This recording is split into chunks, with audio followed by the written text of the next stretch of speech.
Camille, comment vas-tu? Super bien, merci. T'es heureuse d'être là, j'imagine, c'est une belle fierté de monter un projet comme ça, une Ouais, collaboration. très heureuse et très excitée, un peu stressée aussi parce que ça y est, on va dévoiler l'ensemble de la collection aux journalistes, à mes amis aussi, à des influenceuses. Donc je vais avoir finalement les premiers retours, elles vont pouvoir les voir porter aussi parce qu'il y a un défilé, elles vont pouvoir les toucher. Voilà, on va avoir les premiers retours. J'ai beaucoup travaillé sur cette collaboration avec Popoir, on a beaucoup travaillé ensemble. On pense être irréprochable, Ouais. donc je crois que c'est pas. C'était quoi l'exigence justement pour être irréprochable? Et l'exigence c'était de rien laisser, de rien négliger. J'ai voulu que tous les dos soient très travaillés. On a créé des petits nœuds qu'on met sur les agrafes des soutiens-gorge pour les cacher, pour quand on met un dos nu. Comme ça, c'est jamais très esthétique les agrafes dans le dos. Donc on a mis des petits nœuds pour les cacher. Les bretelles, on les a souvent ornées de dentelle. L'arrière des culottes est un petit peu froncé pour faire des jolies fesses. On a mis de la dentelle partout. On n'a rien laissé au hasard. On a vraiment poussé le détail à l'extrême. Et ça, c'était important pour moi. Donc je pense que c'est déjà réussi qu'on peut mettre sur cette ligne et cette collection. Et alors les adjectifs, en fait, ce sont des traits de caractère qu'on a en commun, Pompar et moi. Et en fait, on a choisi d'appeler nos différentes lignes, comme ça. Il y a la ligne culottée, et il y a la ligne pétillante, il y a la ligne espiègle et il y a la ligne impertinente. Ce sont des traits de caractère qui nous définissent bien. Et du coup, c'est vrai que chacune des lignes porte ce nom. Aujourd'hui, t'es de quelle humeur? Aujourd'hui, je suis pétillante, stressée. Donc je suis fine bulle, on va dire. Est-ce qu'on peut juste faire un flashback, mais avant Miss France, est-ce que tu peux nous dire en quelques mots ton parcours avant la nébuleuse Alors, je suis née à Calais. Okay.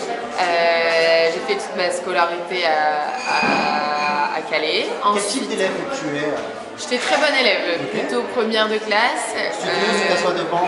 Studieuse, je m'asseyais devant, mais en même temps, je rigolais avec tout le monde. J'étais un peu la bonne copine. Tu rêves de quoi quand tu es au collège, au primaire? Au collège, je rêve de devenir médecin. Je rêve de découvrir un cancer contre le sida, parce qu'un jour, je suis allée voir une médium qui m'a dit « Tu feras quelque chose de bien dans ta vie ». Il m'a dit « Il va y avoir un gros événement dans ta vie et ça va tout changer ». Et je m'étais dit « Je vais être la personne qui va découvrir le vaccin contre le sida, donc je veux être médecin ». Ça, c'était à quel âge que tu vois un médium? J'avais 13 ans, 14 ans. Okay. En fait, je ne veux pas avoir une médium, je croise une médium qui m'arrête dans la rue pour me dire ça. Elle a un flash. Et donc je me dis bon d'accord, pourquoi pas.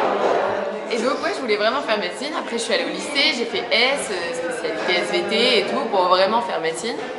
Et puis finalement mon père tombe malade, je fréquente les hôpitaux et je me rends compte que j'ai pas du tout envie de faire ça. Et puis entre temps j'ai été repérée dans la rue pour faire du mannequinat et je me dis ça rendait super fier mon père, j'ai envie de faire ça quoi. Tu vas au bout de ton lycée, t'as ton bac? Ouais, j'ai eu mon bac, je fais la fac en parallèle du mannequinat, fac de langues étrangères appliquées parce que j'étais super bonne en langue et je me suis dit dans le mannequinat ça peut toujours servir. Okay. Et puis voilà, finalement, le mannequinat me plaît pas, je me dis je rentre à Lille, je vais faire des vraies études, je rentre en école de commerce, le GC à Lille. Et en fait, je continue un peu le mannequinat le week-end. Et un week-end, je suis appelée parce qu'une des mannequins est malade et il faut que j'aille faire un shooting pour un salon de coiffure. Et j'y vais un peu au pied levé, on m'appelle à 8h du matin, à 10h j'étais en train de shooter. Et en fait, sur ce shooting, l'attachée de presse, c'était une ancienne Miss Nord-Pas-de-Calais qui me dit il faut absolument que tu fasses Miss Nord-Pas-de-Calais, on n'a jamais gagné, il faut que tu le fasses. Et donc finalement je sympathise avec elle puisque c'est la sœur d'un de mes meilleurs amis. Et puis en fait elle m'inscrit sans me le dire. Aujourd'hui tu réponds quoi?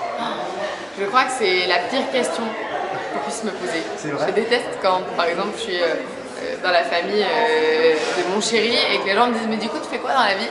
Je sais jamais quoi dire parce que si je dis animatrice télé, si les gens m'ont pas reconnue et que je dis animatrice télé, tout de suite les gens font ah bon et tout, mais où ou alors ça fait un peu prétentieux.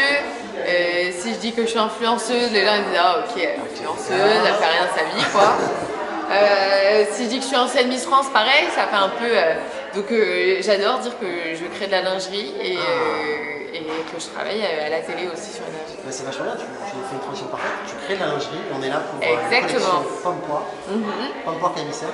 Exactement. Tu nous rappelles les 4 adjectifs, les 4 types de lignes qu'on trouverait?